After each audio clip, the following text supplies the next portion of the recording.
really managing a lot of the strategy related to our giving and our investment in the community, managing a lot of partners, including LISC LA. So it's really a pleasure to join you as you finish off this webinar series. I really want to thank Jabbar and the entire LISC LA team for their partnership and leadership. Really overall, we've been proud to partner with LISC for many years. And one of the things we value the most is their ability to stay close to the community and to respond to what people really need. This is a perfect example. So following the wildfires, we listened to small business owners. We took our time to do that, identifying gaps and opportunities for support, and helped create the series with LISC LA to provide practical resources for recovery and resilience. And we're really grateful for the work and proud to be part of it.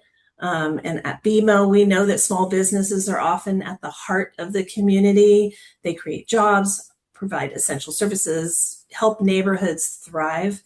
And so when they're impacted by disaster, we know recovery goes beyond rebuilding physical spaces. It's about helping you all regain stability, confidence, and a path forward. So that's why we're really proud of this work, and we'll continue to do this work. We believe recovery requires immediate and long-standing investment. And so it's really meaningful to see this support come to life through initiatives like this. So I want to thank the many experts and advisors that are participating today, and the community leaders, including Guillermo Cervantes Rivas, who's our BMO's market president in small business banking for Southern California. He'll be participating today. But really, finally, thank you all. We know the challenges you're facing. We're in your corner. And look forward to hearing how your businesses continue to grow. So thanks again. Awesome. Thank you, Cheryl. Yeah, this is a great partnership. We love working with BMO. With that said, let's segue into introducing the small business market president for BMO, Guillermo. The thing is really frustrating. Uh-oh. I don't know what do we do about it? Because it freaks me out.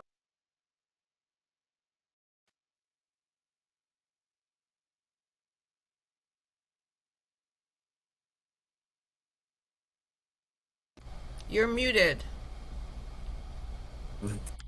I'm sorry.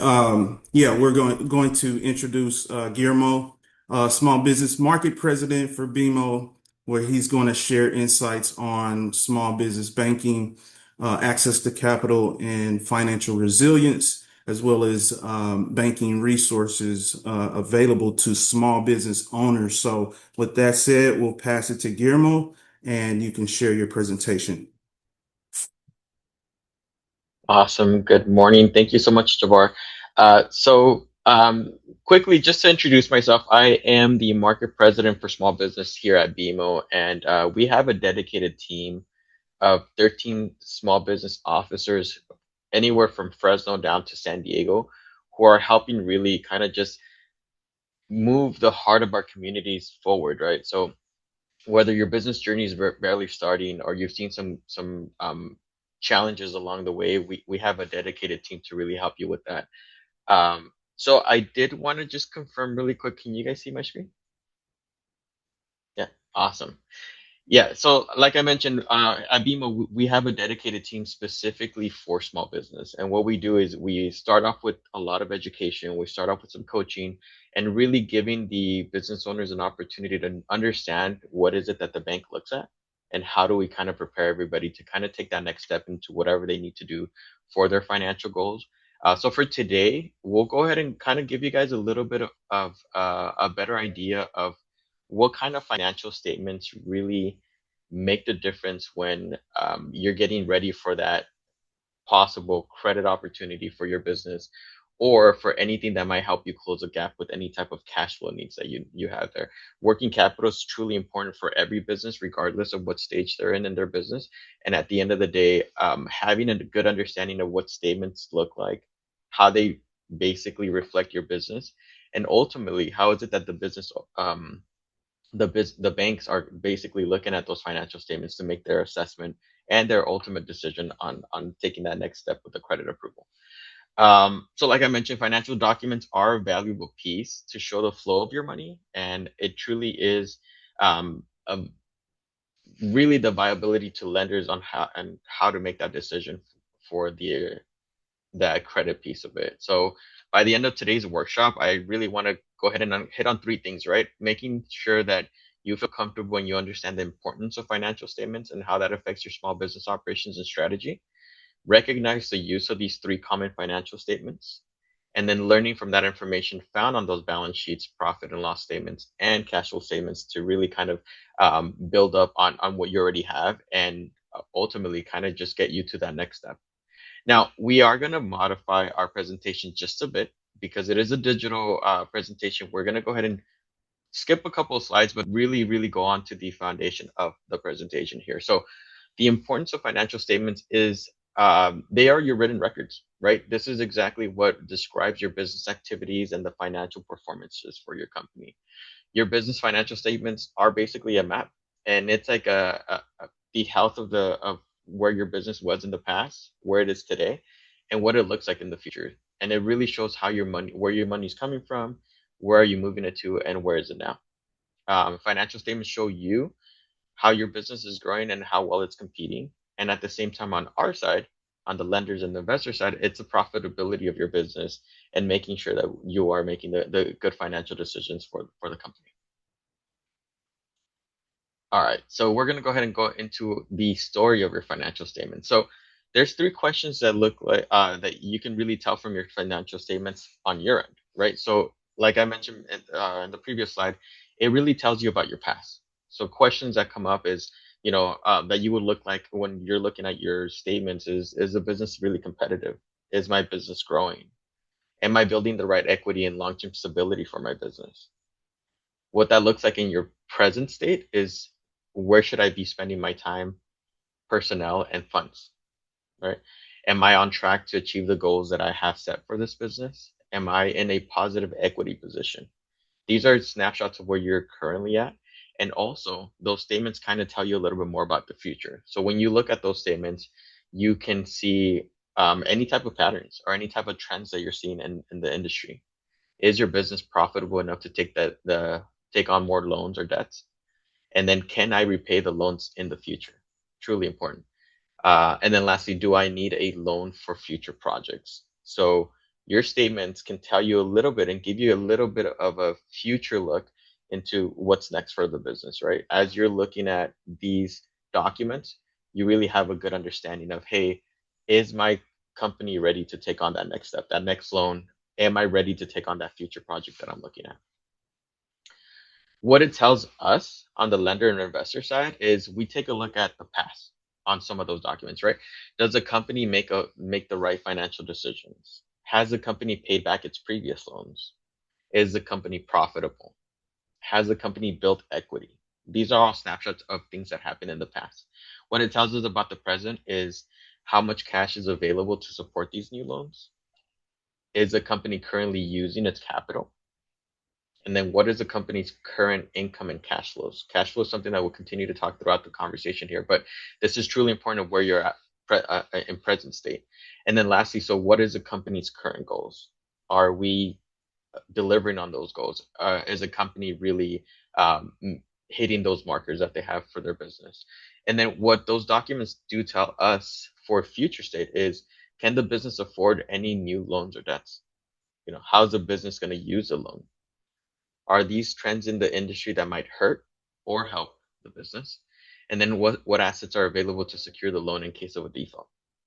All really, really good questions that you'll see lenders ask. All right, so we're going to go straight into what a poll question here, and we can use the chat just to make it a little bit easier. But from the information I just shared, what do financial statements reveal about your company's past, present, and future?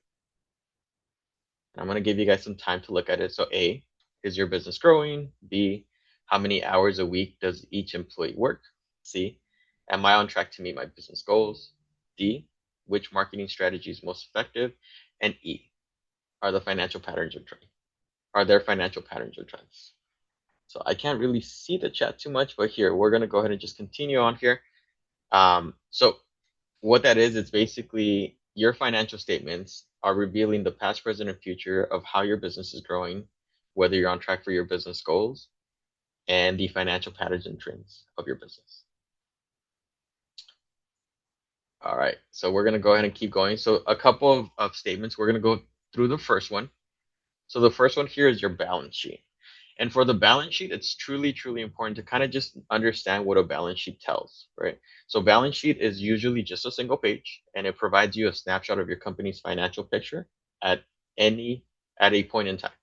So the balance sheet shows you your business assets. It shows their value, current liabilities such as money owed, values of the shareholders' equity, and then a couple things that the balance sheet helps you track is the stability and the resilience of your business, the liquidity of the company's assets, and whether you are collecting on and paying invoices in a timely manner. So any type of aging receivables or anything like that will be outlined in your balance sheet. Now, as mentioned, so the balance sheet will show how much money is owed by the business's owner's equity, and the assets that the business owns.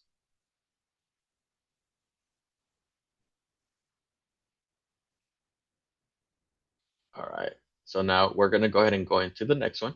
And then the next one is your profit and loss statement. So working capital. So working capital would be to calculate your current assets minus any type of liabilities. So this requires for businesses, the requirements for businesses varies based on how much capital they need, right? It's very different from seeing a restaurant needing working capital to a construction company needing working capital. And, in general, what it aims to do is just basically outlines your current assets equal to 2 times your liabilities. Now, when we look at the statements on a P&L, so a P&L is usually described as a profit and loss statement or an income statement. And what the P&L document shows is a company's financial performance over a specific period of time, like a year is pretty much what we see. What this outlines is any type of sales revenue, additional income, the cost of doing business, right? So the cost of goods sold, your gross profits, anything that you're spending on overhead, such as operating expenses, and then other expenses that might not be aligned to your operations. And then finally, one of the most important pieces, your net profit. How much are we keeping year over year for that business to continue to grow? Now, one thing that the P&L does track is it's tracking the performance trends, right? So the profit trends. So this is telling us if we're growing, if we're having some challenges along the way, and then it helps it places really the growth trajectory of the business.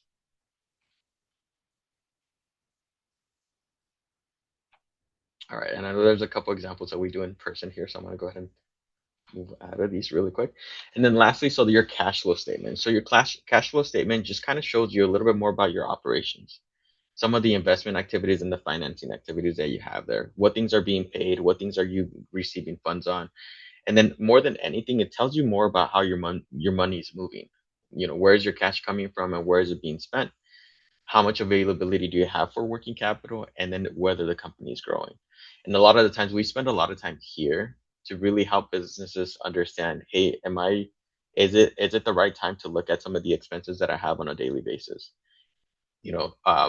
One of the things that we look at is just basically how money's moving on a daily basis, on a monthly basis, helping the customer really understand, is it the best time to probably, see if I can benefit from a different service or a different product that might give me a little bit of bigger margin in the products that I sell.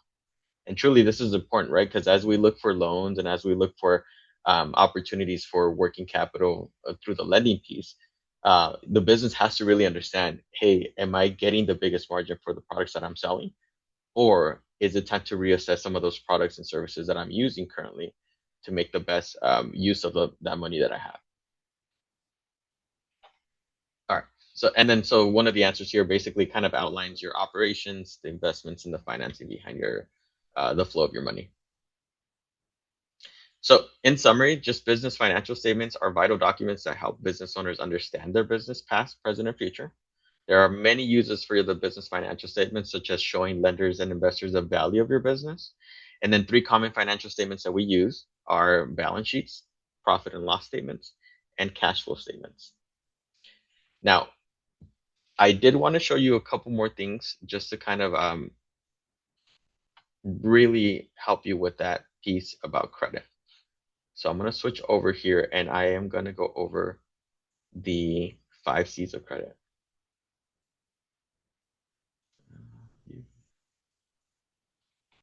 All right. So at BMO, we do have a presentation for any business owner to really understand what the lending process looks like from any lender's point of view.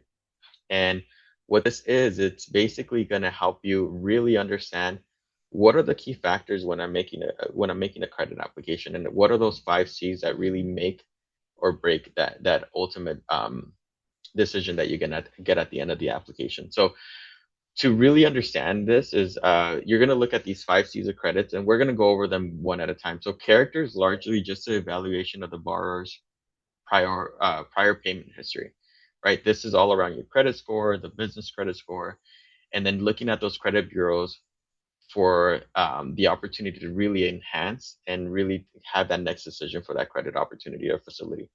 Capacity, it's an evaluation of how the business performs for a bank, right? And making sure that the borrower has sufficient income to repay a loan. Capital is also known as equity, and then this is really important for a business because it helps businesses when times get rough, right? So when a business needs to grow or during these periods, a business is able to use this capital to continue to operate.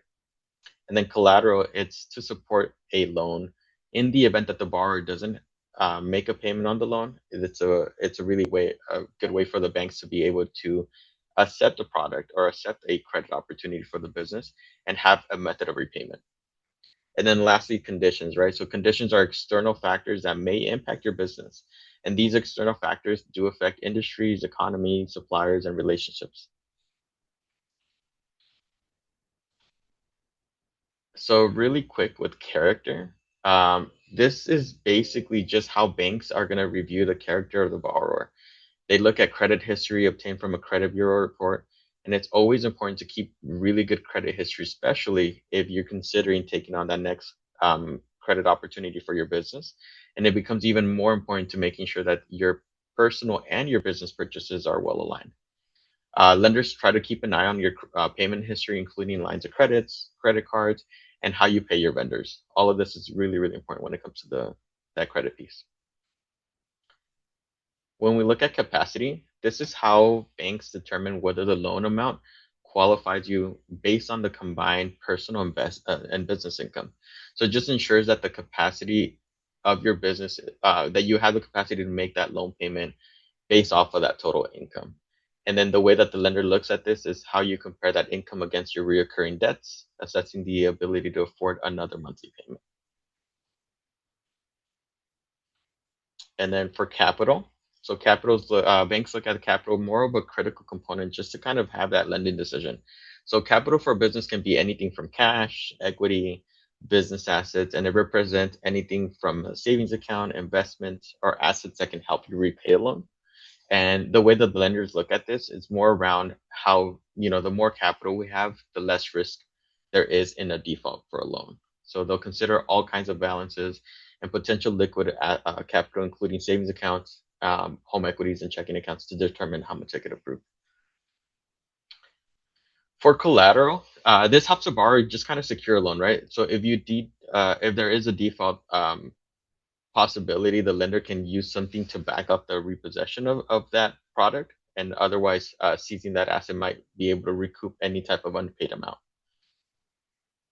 And lenders use many different types of collateral. Some of them could be receivables, it could be real estate, it could be inventory, vehicles, cash, and any other type of security.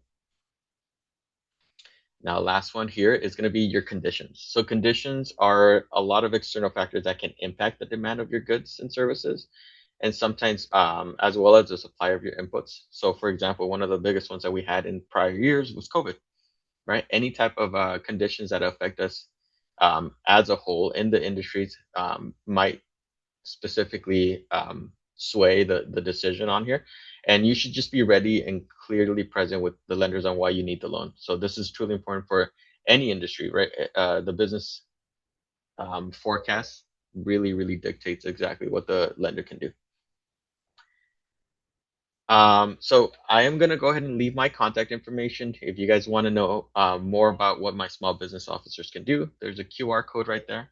And I am gonna go ahead and hand it back over to Jabbar. Thank you guys.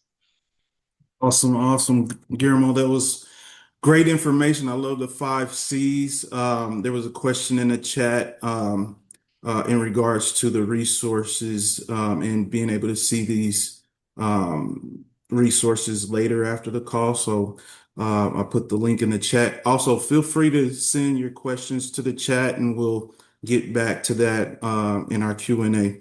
With that said, we're going to transition to Stephanie Garcia with the California Office of Small Business Advocate. And she's going to provide an overview of statewide small business resources and programs, as well as highlight technical assistance and recovery support and business development resources available through Cal OSBA. So with that said, we'll pass it to Stephanie. Glad to have you. Hi, everyone. Good morning. Thank you for having me. I'm going to go ahead and share my screen. I see some names that I'm familiar with from being out in the field and working with small businesses. So it's nice to see you, Arthur. Go ahead and, like you mentioned in the beginning, Arthur is moving around. Let me share here. Okay, get started. All right.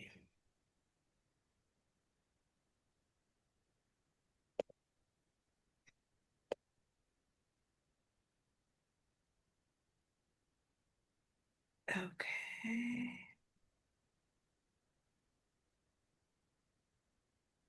All right. Can you see my screen? Perfect. Thank you. Great. Perfect. Thank you. Thank you. Thank you. All right. Uh-oh. I clicked on something. Okay, good. Let's go. Go ahead and get started. All right, everyone. As mentioned, I'm Stephanie. I'm with the California Office of Small Business Advocate. So my presentation is going to be mostly around resources for the life of your business. So really talking to you about what are the resources available for you, and also resiliency preparation. So I cover Southern California, so I'm the Southern California Local Engagement Specialist, covering Ventura County, Los Angeles, Orange, San Bernardino, San Diego, and Imperial Valley. I'm based out of San Diego, but I cover all of Southern California. So if you are in SoCal, I am your go-to point of contact for our office, which is the Office of Small Business Advocate. So who we are. So we're part of the Governor's Office of Business and Economic Development, and our mission is really to support small businesses and business owners find and navigate resources, programs, and regulations so you can start, grow, and manage your business and become more resilient and thrive. Again, we don't want you doing this alone, and so that's why our office exists, to ensure that you have the resources that are available to you at no to low cost. So how do we support small businesses? So in the next couple of slides, I'm going to walk you through the different programs that we have available for you. And if you have any questions, please feel free to use the chat. So one of our major programs is our Scale Network. So Success, Capital Access, Leadership for Entrepreneurship. So this program is really about getting you connected to the different resources that are available to you statewide. We have over 150 advisors that are ready to support you throughout the state of California. They speak different languages, and they also specialize in support. So they specialize in if you're a veteran, if you're a woman-owned business, if you're specifically looking for government contracting, if there's some legal support that you may have some questions with, and then also business resiliency support pre and post disasters. So we do have, I will be talking a little bit more about our Ultimate Disaster Program throughout the presentation. So I have some more information on how you can become more resilient using our programs through Cal OSBA. So if you're in the LA, in the LA area, as you can see, we have a variety of different network providers within our Los Angeles County. So these are all the different partners that we have. Given that LA is so dense with so many businesses, we wanted to make sure that everyone has access to different partners. So again, it's not a one fit all type of support that we offer. So we encourage you again that if you are working with a specific partner and let's say you need additional support in a different area that they may not be within their capacity, you are able to navigate the different resources that are available in the different partners for you to be able to work with a specialized resource partner that fit your needs. So we have partners all the way as north covering Palmdale, Lancaster to Santa Clarita, all the way east to Pomona, and then south to Long Beach. So within the LA County area, we also have partners north of that. So if you are a little bit north into Santa Barbara and into Bakersfield, and then south into Orange County, San Diego, and San Bernardino. So again, my recommendation would be is if you do have any questions specific to your needs, and you are having some challenges on navigating the network, which you really shouldn't. We make it really simple for you to be able to just contact them. They have a 15-minute intake process that they have you go through to better understand your needs so they can connect you with an advisor. So they all have a very specific intake process, which again is to ensure that you're getting the support that you need. Nonetheless, you're always more than welcome to reach out to me if you have specific questions, and I'll leave my contact at the end of the presentation so you could feel free to reach out to me as well. So the next thing I want to talk about is once you've been able to work with a particular partner, this access to capital component comes up a lot. How do I access capital? Where do I go? And through our Scale Network and GoBiz, we're able to we work with iBank. So iBank is a department within GoBiz that supports us with getting capital to you all through our loan guaranteed program, through our microloans, and through our community development financial institutions, which are CDFIs. So our CDFIs participate in a loan guarantee program that supports small businesses. So what that really means is that they have more flexible criteria when it comes to lending to small businesses. Some of them have programs for small business startups that go up to like $25,000. Others have microloans that are at $5,000, $10,000.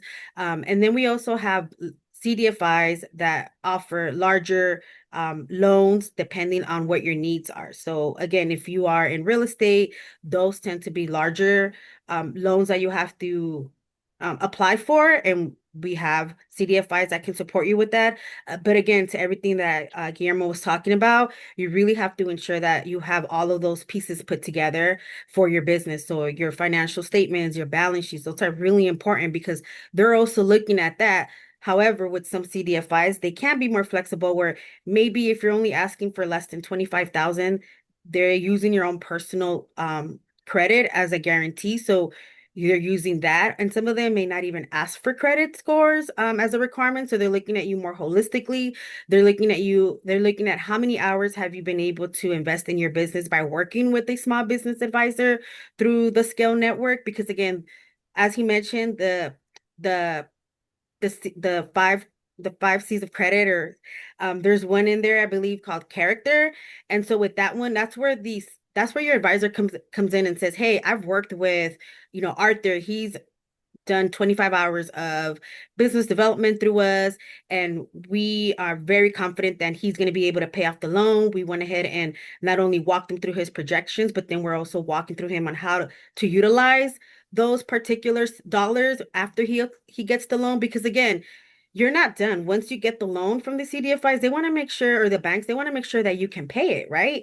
And so that's why it's really important to work with these advisors, because they're going to help you put a plan together to ensure that you have the capacity and you have the sales that are going to be able to help you pay off this loan. Because again, these loans are personally guaranteed, meaning that it does affect your credit score in the event that you default. Although they are more flexible with the guidelines and how many years you've been in business, they still want to ensure that you're successful. And the best way that they can do that is that you are getting the guidance and the coaching through our small business advisors or consultants through the Scale Network. So again, definitely reach out through our Scale Network partners so you can get that support and position you for success. In addition to our Scale Network partners, we have our Accelerate California Innovation Hubs, and these are more for entrepreneurs and business owners that are founders, creators that are in the innovation space. We have about 13 innovation hubs here in the state of California. This allows you to expand your pool of founders. They create innovation. We've created innovation clusters statewide through our hubs. And again, it's really to foster that innovation mindset because California is one of the most innovative states in the entire US. We have a lot of new technology coming out. And so it's really important that we also support those particular businesses. The way that we do it, very similar to our Scale Network partner, we offer technical assistance. They have access to capital, non-dilutive funding. They have access to angel investors, and they have access to venture capitalists, subject matter experts in the industry that they're in, and physical space like wet labs and additional co-working spaces. And then also available for them are additional resources. So if you are that entrepreneur that's in that space, definitely encourage you to reach out to one of our innovation hubs. And again, all of our SBD centers all of our Scale Network partners are familiar with our innovation hubs. So if you reach out to them first and they find that you're a better fit for our iHubs, they'll be more than happy to refer you to those particular centers. Our next program is our equity and procurement. So this one is really about ensuring that our small business community gets the same opportunity to bid for local government, state government contracting opportunities. So this is really holding state agencies accountable that they spend 25% of their procurement dollars with small businesses. CalOSBA supports the state agencies by developing an action plan. So we've been working with them throughout the past couple years, ensuring that they have a plan in place so they can better support you as you're recovering and as you're building your business and you're able to do business with the state. They have a network of small business liaison and advocates. So each state department has a specific person that you're able to reach out to. You can share your capability statement with them. You can ask them what their bid opportunities, what that process looks like. And so you can be better prepared in the event that you're looking to look into obtaining a contract with the state of California, or you're exploring those options. So the website is on the screen, and we'll be sharing this presentation as well, so you have access to that.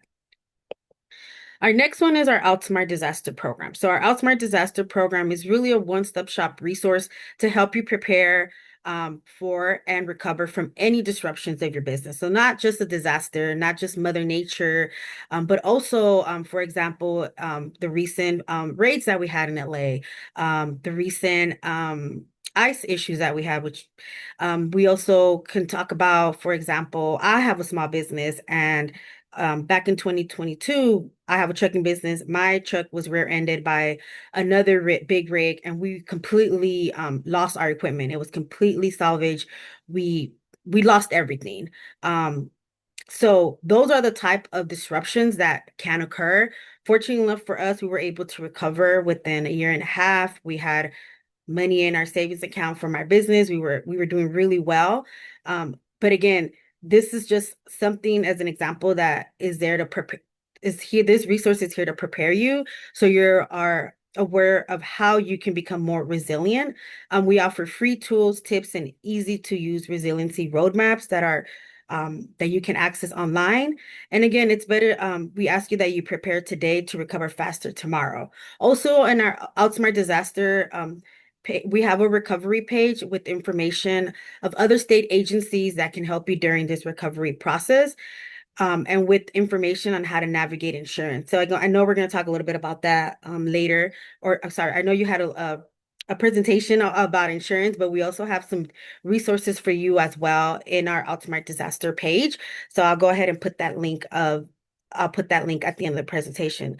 But again, we do have advisors through our Scale Network that have actually supported a lot of small businesses with various disasters. So for example, here We have Crystal, who is a certified Outsmart disaster trainer. So even LISC themselves have someone in-house that can better support you in the event of any disaster, and then also making sure that you're working on building a resiliency roadmap. So again, we are training up our consultants to ensure that they are also prepared with this particular type of training to provide you better support. And then on top of all the resources, we have our online business learning center that you can navigate at your own time, 24 hours, 7 days a week by visiting our website, www.calosba.ca.gov. Within our business learning center, you're able to learn about how to do business with the state of California, how do you set up your business, permit and licensing, labor and employment, as you can see, many other topics. My recommendation is if you before you reach out to an advisor, have an idea of what you want to talk about. Utilize their online resources so you can have a better understanding of what is the conversation going to be. If you're starting a business and you don't know where how to start, I always recommend small business owners to start with the business plan. So when you meet with the advisor, your consultant, you have something already prepared for them. If you are in business, talk about, hey, what are your biggest challenges? Here are my current sales. Here's what's going on. Here's what I need support with. If you are looking to grow your business and you're doing really well and wanting to see what are other opportunities, come already with the plan. You can always bring your business plan to them so they can see where you were at when you wrote it, because it could be possibly time for you to rewrite your business plan since you're in a growing stage, and then also seeing what are other opportunities. So again, this online resource, as I mentioned, is a 24-hour, 7 days a week resource that can help you prepare to have a better conversation with your business advisor and or consultant. And then lastly, just wanted to just share with you our contact page. You can visit us at our website at calosba.ca.gov. Within our website, we have different tools and resources available for you. I invite you to follow us on all of our social media platforms, as that's where we share different partners, events, like trainings, like this particular webinar. We're able to share it through our social media page, through our newsletter. And then, as I mentioned, we are a statewide organization. So we have specialists like myself throughout the state of California.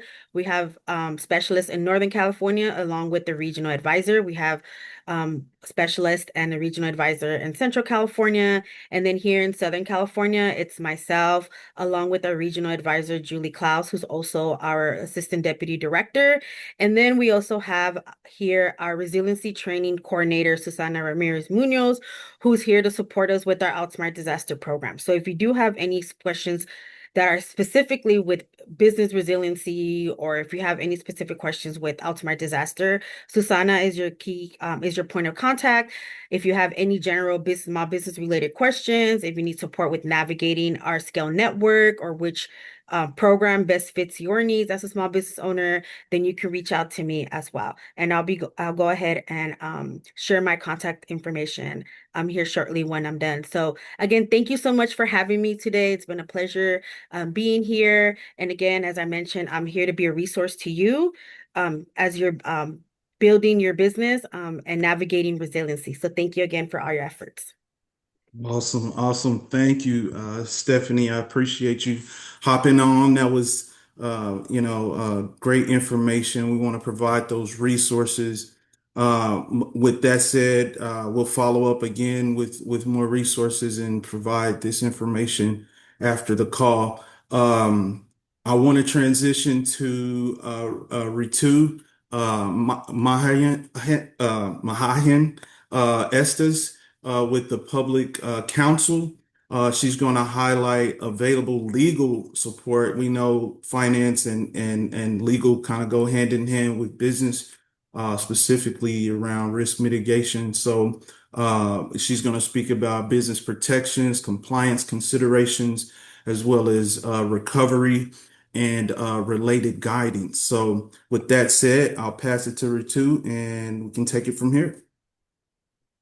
Great, thank you. Hi, everyone. Thank you for being here today. I'm going to just share my slides. One second.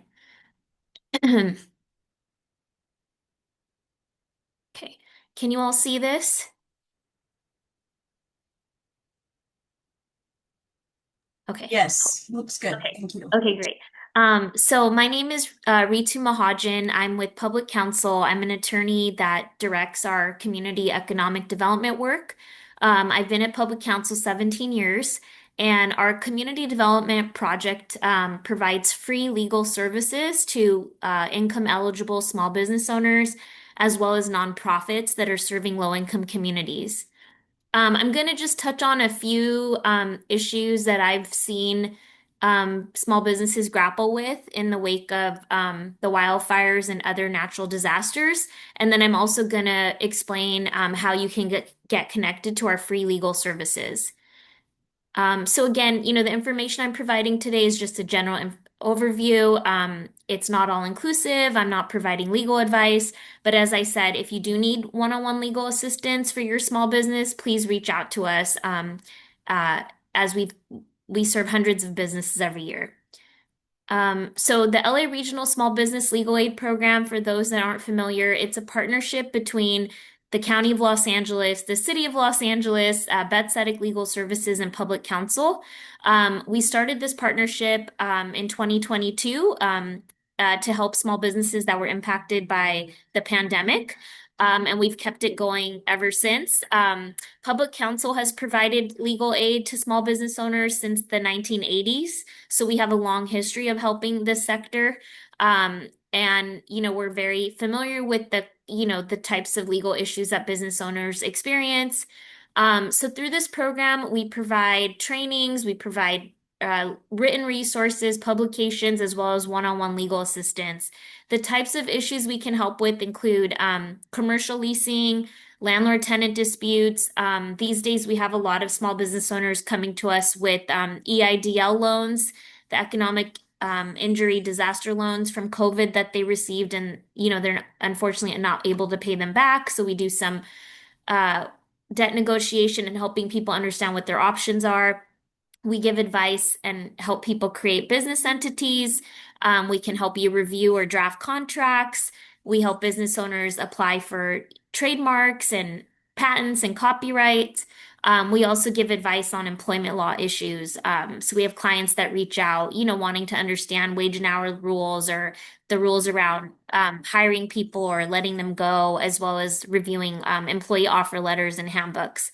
To apply for our services, you can visit the website lalegalhelp.org. And there's an online intake form that you can fill out. We also have a number that is on that website that you can call if you're not able to do the online form. We do offer our services in a variety of languages. So, and we do a lot of outreach in the community. But, despite that, I know there's a lot of business owners that don't know about us. So please spread the word. So I know that you all received a separate training as part of this series specifically on insurance, but I just wanted to touch on today because, with respect to disasters or other things that happen, in the day-to-day operation of your business, I can't stress enough how important insurance is. I know that it's very difficult to obtain insurance these days and it's very expensive, and I know that it's become more inaccessible, but it is an investment in your business. I've seen so many business owners get into legal trouble where, maybe they're being sued or they've lost, all of their goods because of a flood or other type of a damage at the property. And insurance could have really helped them because in certain circumstances, your insurance can provide you a lawyer. It can provide you legal defense. Also, it could cover the cost of things that were destroyed. So again, it can protect you from some of the common losses that are experienced, such as property damage. Some insurance does cover business interruption. So that's like a situation where you might have to close your business for a while due to something unexpected. May cover theft, liability, and a big one is workers, whether it's somebody getting hurt on the job or, somebody suing for alleged meal and hour violations or unpaid wages. All small businesses that have employees must get workers' compensation insurance. There's a lot of financial penalties if you're an employer who doesn't have this type of insurance and a worker gets injured on the job. So, just high level, there are certain types of insurance that are very important for business owners to consider. there's property insurance, and even within that, there's different types. And then there's the casualty insurance. I would say the most important, you do have to kind of evaluate the type of business you have and the risk that it poses. You should work with an insurance broker to understand like what types of insurance might benefit you, what the coverages look like. Um, but yeah, most common insurances are the liability, workers' comp, automobile if you're using, vehicles in your business. Um, and business interruption is very important too. Property insurance, like for your property that you use in the business, could be important if your property is at risk of being damaged or destroyed due to any circumstance. But I know during the rainy season, I see a lot of businesses where their commercial spaces just kind of start leaking or the roof caves in and then all their wares are destroyed. So I know it can be helpful in that situation too. The other thing I wanted to touch on was, any contracts that you sign or leases that you sign.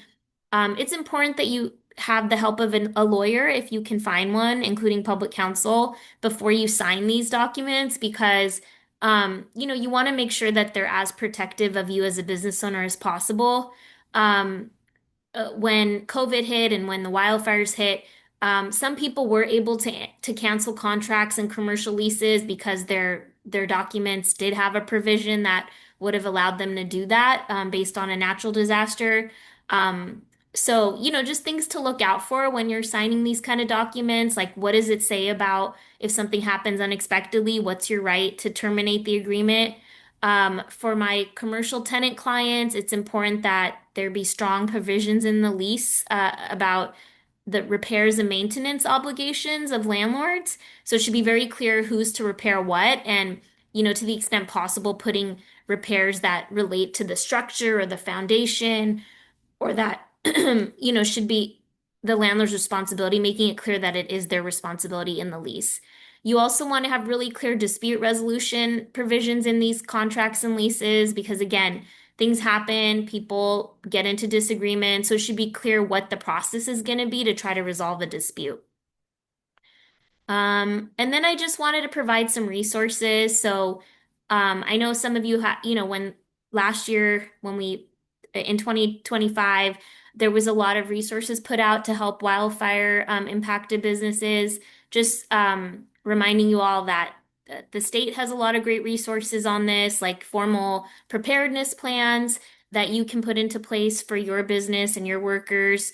I also wanted to share a new publication that Public Counsel's created on the economic injury disaster loans. As I was saying, we have a lot of clients coming to us that are defaulting on these loans. And so I just want people to understand what they're getting into when they take out these loans. And if you have one and you're not able to repay it, this document kind of walks you through what the options might be. We're also hosting a webinar on this on September 17th, which I'm happy to share with people in the chat.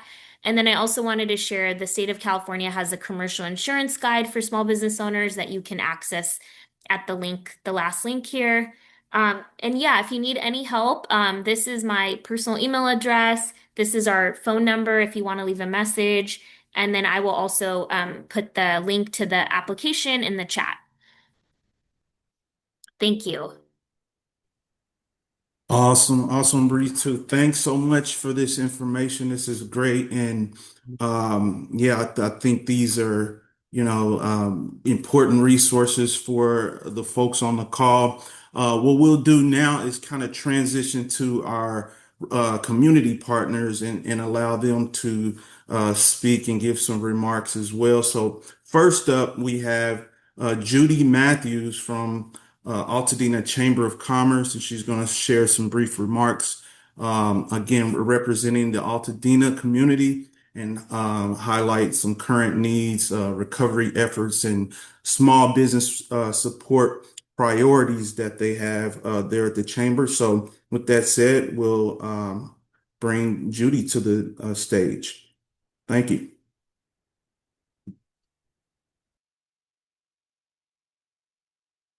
Is Judy? There I go. Okay. Judy? Thank Oh, you. there she is. Yeah. Yes, All right. thank you. Good morning, and thank you for the introduction. The Altadena community continues to demonstrate resilience, and a strong sense of solidarity. Currently, our primary needs include increased access to financial programs, enhanced resources for vulnerable populations. Our recovery efforts focus on rebuilding and strengthening community infrastructure, supporting local organizations, and fostering economic stability. The Altadena Chamber of Commerce is actively collaborating with local agencies to provide resources for those impacted by recent challenges. Supporting small business is essential to revitalizing Altadena's economy. Our priorities include through partnerships and resources, offering targeted financial assistance, quarterly grants to eligible applicants, and providing technical support to help small businesses adapt, promoting local shopping initiatives and digital opportunities will also be kept components of strategy to sustain economic vitality. In addition, the Altadena Chamber of Commerce has established the Business Recovery and Resilience Committee, composed of members from diverse professional backgrounds. This committee was created specifically to address recovery challenges faced by local businesses. Its mission is to identify resources and develop systems to support businesses in overcoming economic disruptions, such as downturns, national disasters, and other unforeseen events. We invite you to join its first Business Recovery and Resilience Forum by visiting the Chamber's website for upcoming announcements. Engage in ribbon cutting events, the sign, which is our sign really of recovery, which are more than celebrations. They are our opportunities to increase visibility, build relationships within the community, generate leads, and connect with other businesses.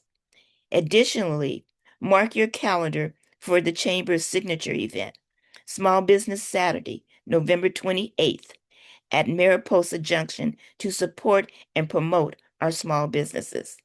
We remain committed to working closely with our community members and stakeholders to address these needs and ensure a resilient, vibrant Altadena for everyone. Thank you very much, and thank you to all that are participating in this program. Thanks so much. That's great information. Definitely stay plugged in with the Altadena Chamber, a staple in the community. A staple in the community. Our next speaker, our community partner, is Pasadena Chamber of Commerce. We're going to bring Paul Little to the virtual stage here. He's going to share brief remarks on behalf of Pasadena Chamber and highlight some business recovery needs and local support efforts and available resources that the Chamber is offering there in Pasadena. So pass it to you, Paul. Good morning. Thank you for having me. Appreciate BMO Bank very much for supporting this series. And coincidentally, we are cutting a ribbon tomorrow at the BMO Bank branch here in Pasadena. They're a member and just recently scheduled a ribbon cutting after about a year here. So we're happy to do that. That's one of the things we do, obviously. We love celebrating new businesses and anything, actually. We'll cut a ribbon on your little free library, which we've done. So anyway, but we are here really mainly in support of Altadena community. We did have members affected in Altadena, some of which are not coming back, and some are that we're aware of. We a year or so ago gave out about $140,000 worth of grants that we had received through the gas company and a private family foundation here to Altadena small businesses to help them get started. We did a quick survey about 6 months ago on progress, and about 45% of those had reopened, and another 20% or so were in the process of reopening. So we thought that was where those grants were very well used by the recipients. We really are here supporting our members and also any of the Altadena businesses who we have extended the opportunity to join the Pasadena Chamber at no cost. All they need to do is go online and sign up and put the 91001 zip code in for their address. They need to be open, obviously, but we're happy to support them with everything that we do. And we do a lot to support our members. We still have some who have been impacted, mostly by the loss of customers. We have seen a lot of businesses here that have seen a significant drop since the fire in business, some very significant drops because of the displaced residents. So we're doing what we can to support them by providing information about opportunities, including what LISC is doing and others. And we do everything that chambers do, which is essentially support our members however they need it and however we can do it, either by connecting them with resources, providing advice, doing, we do a monthly webinar, for example, on for small businesses on various topics. The one at September 10th will be on tenant improvements, navigating tenant improvements. And those are free to anybody who wants to sign up.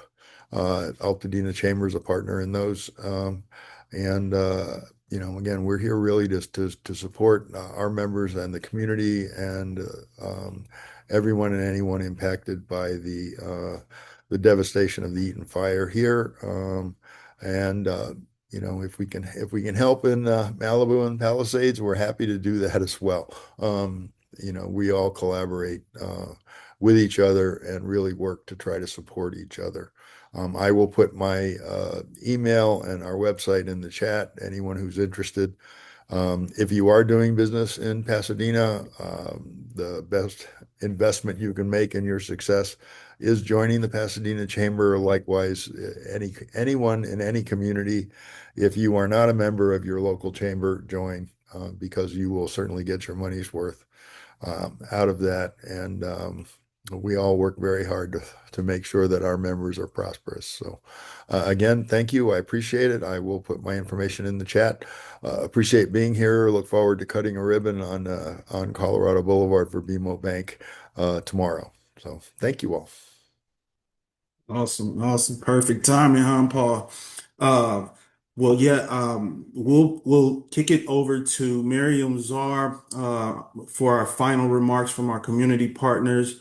Miriam is representing Malibu Pacific Palisades Chamber of Commerce, and she'll share some remarks in regards to the Malibu business community and highlight ongoing recovery priorities, as well as small business impact and community resilience efforts that they're making there at the chamber. So we'll pass it to you, Miriam.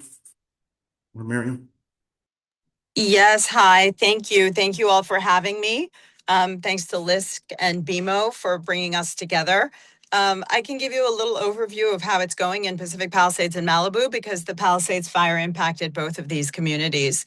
So I'm Mariam Czar. I'm the CEO of the Malibu Pacific Palisades Chamber of Commerce. We call it PaliBu. We represent coastal businesses that are experiencing two very different kinds of commercial wildfire recovery. In Malibu, most of our commercial buildings and businesses are standing, but the economic lifeline that connects them, which is PCH, the Pacific Coast Highway, has been disrupted fundamentally and probably for years to come. We have moved from fire response to lot clearance. to utility undergrounding and now into road repair and reconstruction along PCH. And because of the erosion from the ocean that seems to be crashing into the underbelly of PCH, which is no longer protected by the homes that were there before, it has been reduced to a one-lane highway at 25 miles an hour. So it's a limited corridor of traffic that can bring commerce to Malibu. So our recovery challenges there are largely about access and economic flow. The businesses are there, but we need to get customers out to them. In Pacific Palisades, the changes are fundamentally different. There, the commercial buildings in the entire business district burned. So businesses didn't simply lose customers, they lost the physical places from which they operated. And that recovery requires rebuilding, and that rebuilding requires some serious capital. So while Malibu needs us to help restore flow, and that means thinking differently about mobility, about a potential pier that goes from a potential ferry that goes from pier to pier, maybe a coastal trolley, better connections, better ways of moving people around. In the Palisades, we're actually trying to bring together funders, CDFIs, lenders, philanthropic partners, and public resources around what I think of as a capital stack. So at PaliBu, we've begun to talk to some of those funders. We've spoken to several CDFIs. And I think we're beginning to put together that capital stack. Some of you talked about what businesses need as far as resource. So maybe a small entrepreneurial startup needs $40,000 or $50,000. Maybe a small business needs, a little bit of money to float. We're sort of thinking about a whole range of needs that go from enabling small businesses to float the recovery and then begin to thrive. So maybe it's rethinking their business plan or giving them a new strategy, all the way over to a property owner that maybe inherited a property and doesn't have the money to manage it, but actually has to build it back in order not to, go down. So the vastness of the need, the range of need, I can say, is pretty broad. So businesses may need a grant. They might need affordable financing. They might need landlord participation to survive. They might need technical or business assistance. And so we layer all of this together to try to close the gap between what it costs to rebuild and what a business reasonably needs to survive and carry forward.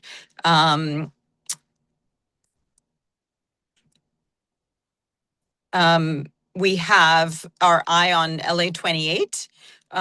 We have started to talk to the Olympic Committee and to LA Tourism about a narrative that is suited to our coast so that, while they're busy, LA 28 and the Tourism Bureau are sort of thinking about how to market all of LA. We think that the coast presents sort of a different narrative, a different appeal. At the same time, we're very mindful of the fact that, we sit along the coast from Marina del Rey to Venice to Santa Monica and then into Pacific Palisades and Malibu. Pacific Palisades is going to be under construction by the time LA 28 comes. So we have to, be mindful of road bandwidth, but at the same time, we know we've got to get traffic into the Palisades. And then, as I said, for Malibu, we definitely have to get that traffic out there. But, PCH, again, is going to be challenging. So we've begun to talk to them and our neighbors in Venice and Santa Monica about what it looks like to market the coast for LA 28, which really could be a lifeline for these businesses, but also, as I say, is kind of delicate as far as road bandwidth. So we do all of this while we do the rest of what chambers do, which are ribbon cuttings and grand openings, and our hallmark events, including our installation breakfast. There's a lot going on over here because it's two communities tied to one. You may have all heard we had a big opening. Caruso opened his Palisades Village last weekend, but then in the middle of the week, we actually brought the farmers market back.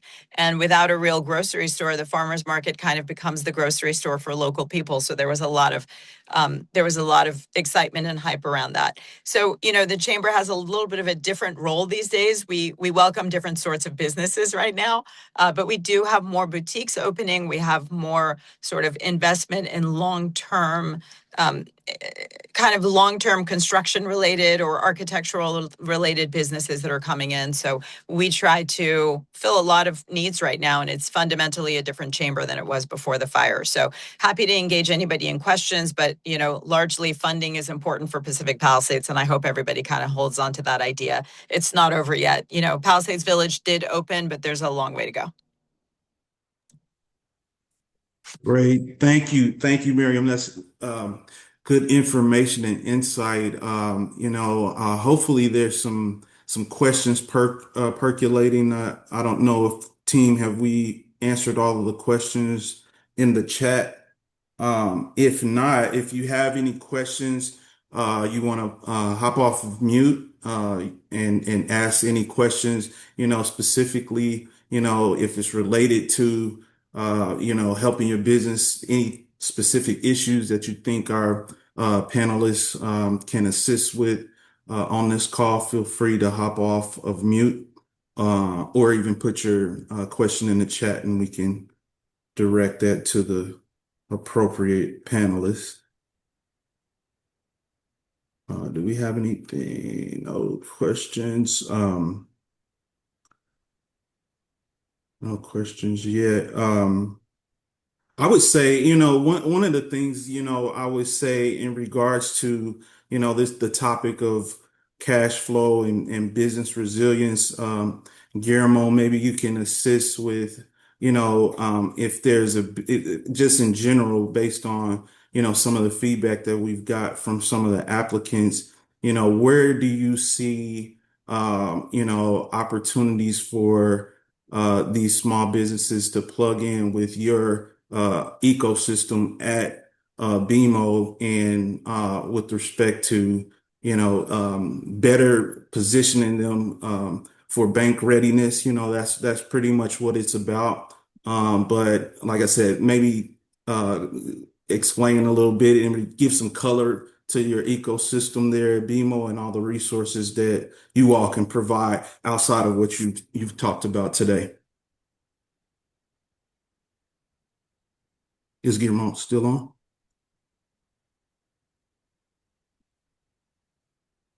Let's see, Guillermo, is he not on?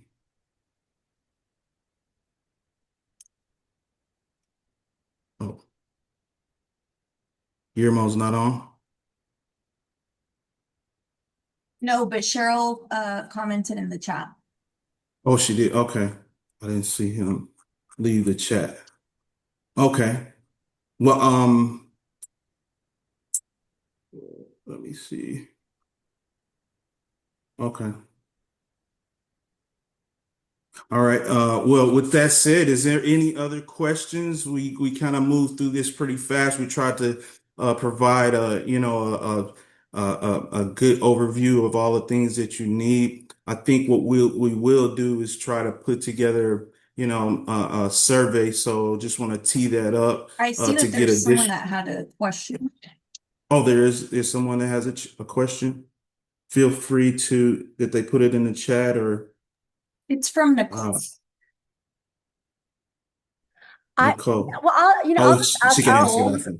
She hi. mentioned in the Yes, this is sort of a question for each of the groups. So, I've talked to Jabbar and I talked to a lot of government organizations and people who are doing the services like this. And obviously a group Zoom call like this is awesome, but how are you guys all outreaching to the community? And are you tracked metrics wise by how many people you reach with these programs? Because full disclosure, we're a marketing firm. We look at how people are engaging with all of these great services and how many people know about them. And, I know about them because I'm involved with the LA Chamber, and because I'm involved with the LA Chamber, I'm involved with other organizations. But I see as a survivor, there's so many people who don't know a lot of these resources exist if they're not already plugged into one of these business communities, i.e. not already an existing chamber member, whether it's Altadena or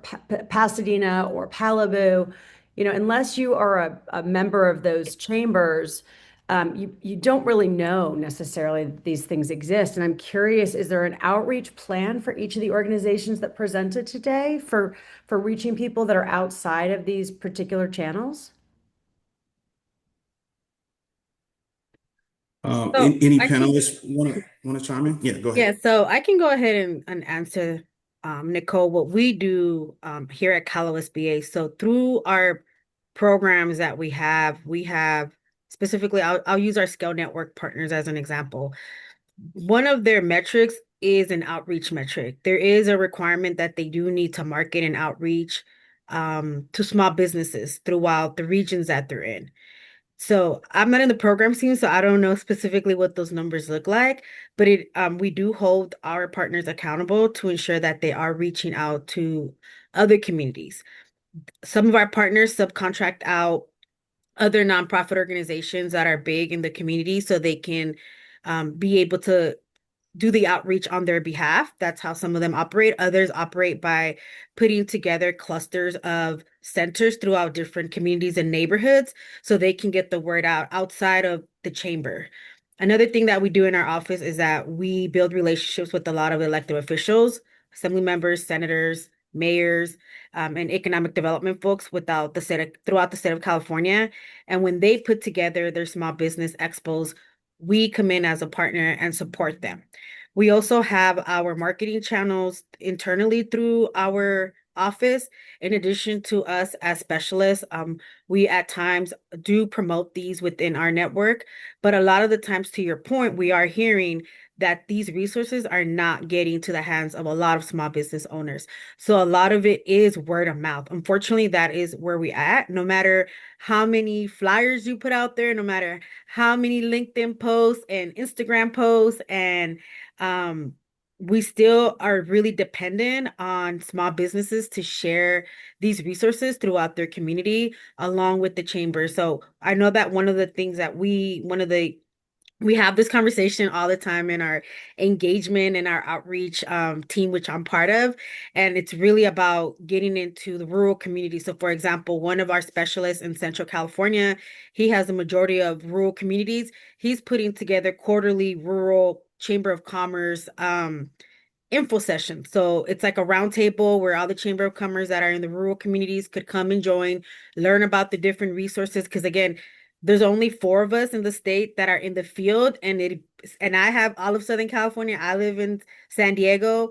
I'm pretty much all over SoCal, but sometimes it's challenging to get out to like Palmdale and Lancaster, and sometimes even like Santa Barbara but that's why we are leveraging our partners to go out and get the word out, and we encourage the business owners to share it within their community.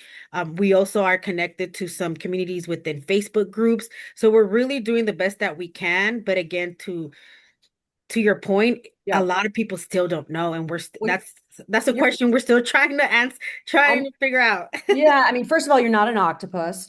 So give yourself grace.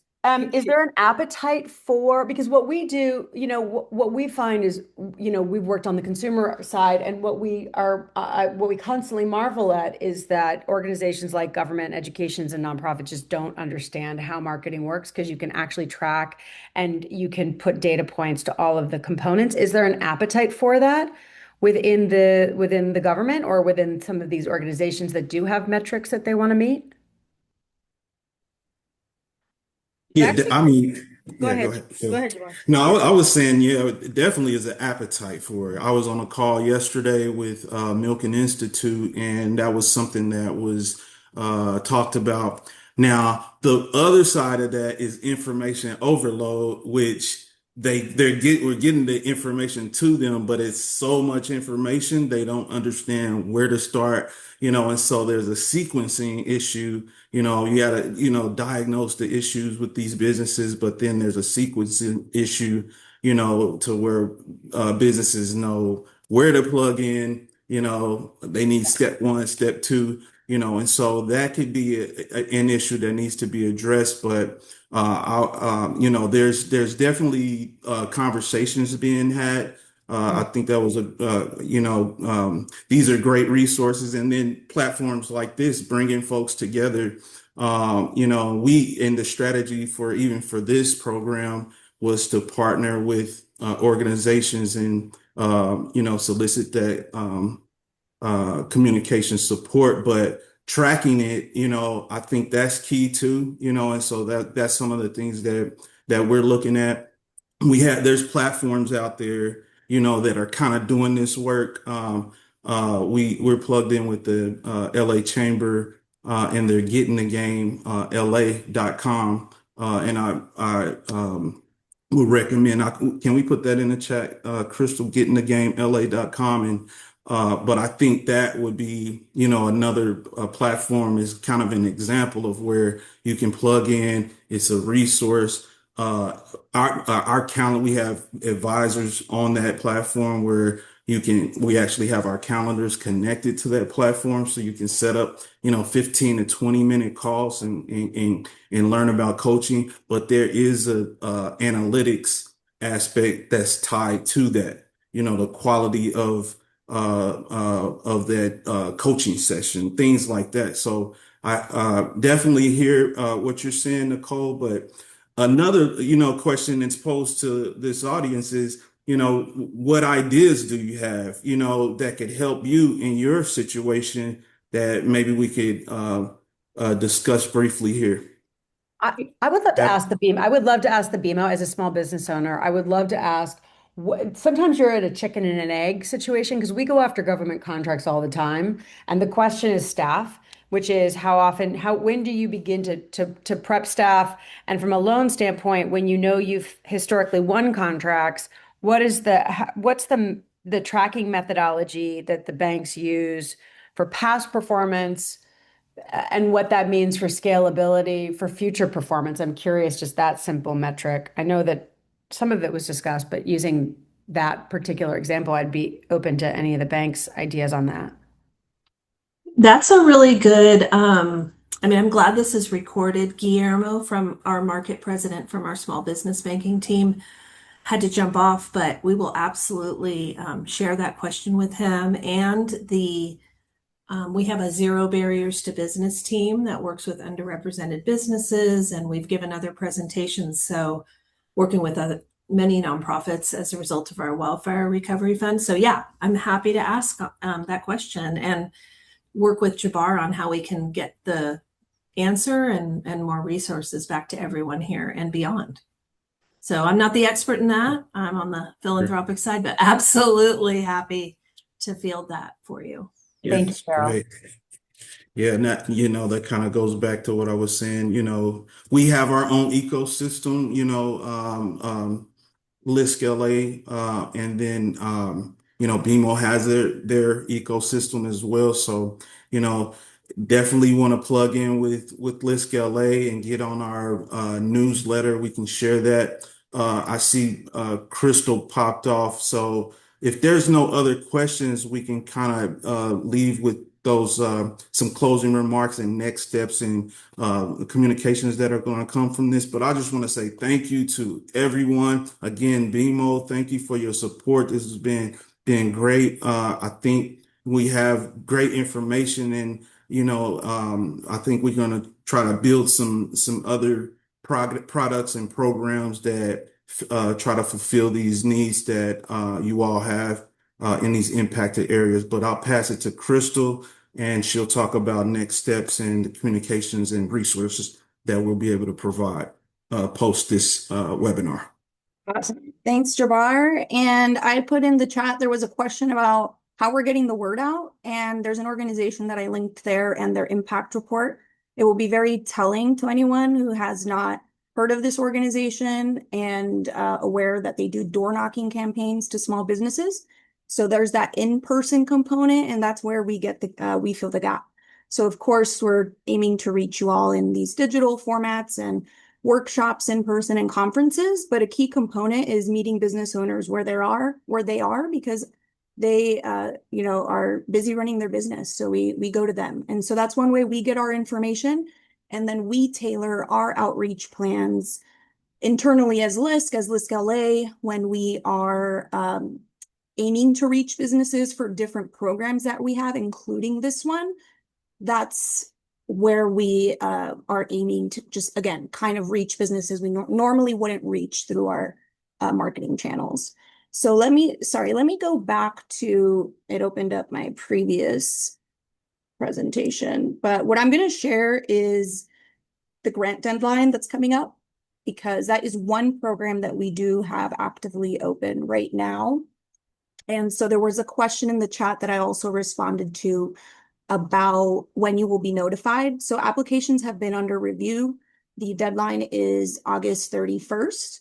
And so throughout the month of September, as we work through those reviews, grantees can expect to be notified closer to the end of September, and we'll follow up with next steps. So just know there's still time to apply if you haven't, and if you have questions about that, we have a dedicated email and our team will be responsive to that, whether it's about this program, whether it's about you navigating this journey and looking for additional support.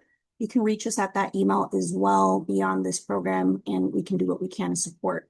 As far as the webinar series, these presentations and the materials that were shared and recordings are all going to be uploaded to our resource hub, which is going to be hosted on that same website where the grant and the webinar registration pages are. And the goal there is that you can go back, and whether you missed a session or whether you want to go back and listen to it or access those presentation materials or whatever else the speakers shared, we want to make that available to you and easy to navigate. And anything beyond that will be uploaded on there as well. So the goal is to, again, provide this as a resource that it can be active and evolving as we may discover additional opportunities that can support you in your growth and in your journey. And so you'll get a recap email. That'll be the first step out of this webinar. And again, it'll link you to that resource hub. Just ask for a little bit of patience, 24 hours. We're collecting the materials from this webinar, and then we will be uploading that recording. So give us, that amount of time to get that to you. And then again, we'll follow up with an email. And then at that point, let us know what else we can do to support you. There were opportunities throughout this webinar series to submit any plans that you may have if you're working on a particular business plan or particular aspect of your business and you want some advice, some one-on-one, or just feedback on anything you're working on. We propose that to you. Get in touch with us. You can still access this email. A lot of the keynote presenters that we invited offered that support as well. And so we encourage you to take advantage of that and let us help you in any way that we can, or again, route you to someone within our ecosystem that again can support you along your journey. It's going to take partnerships and collaboration amongst ourselves and our partners, and we're here to support you along the way. So I wanted to plug that in. I would like to just pause here if there's any other questions that I may have not addressed, but that does conclude this portion of the webinar. We're so grateful for you being here. And I'm going to just pop into the chat just to make sure I addressed everything, but happy to just stay on for 5 more minutes if anyone wants to chat with us. Thank you so much. We appreciate you. And I see Felisa, right? You said you wanted to make sure you apply. We can definitely verify that. If you would like, send us an email at LARISE. Actually, Jabal, I'm familiar with her and I know her email, and I can follow up with you. You can follow up? Okay. Oh, yeah, I have her Thank email you. already. Thank you, Crystal. Thank you. Of course. Okay, Thanks for perfect. being on the webinars. It was great to see you throughout the series. Yeah. Great. All right. Well, thanks everyone. We appreciate you. We hope you have a successful day, and feel free to reach out. We're here to help. That's our mission. We're mission-driven community development financial institution. So happy to help any way that we can. Okay. Thanks all. Thanks speakers for attending and staying for the Q&A. Appreciate Thanks, it. everyone. Take care. All right. Take care.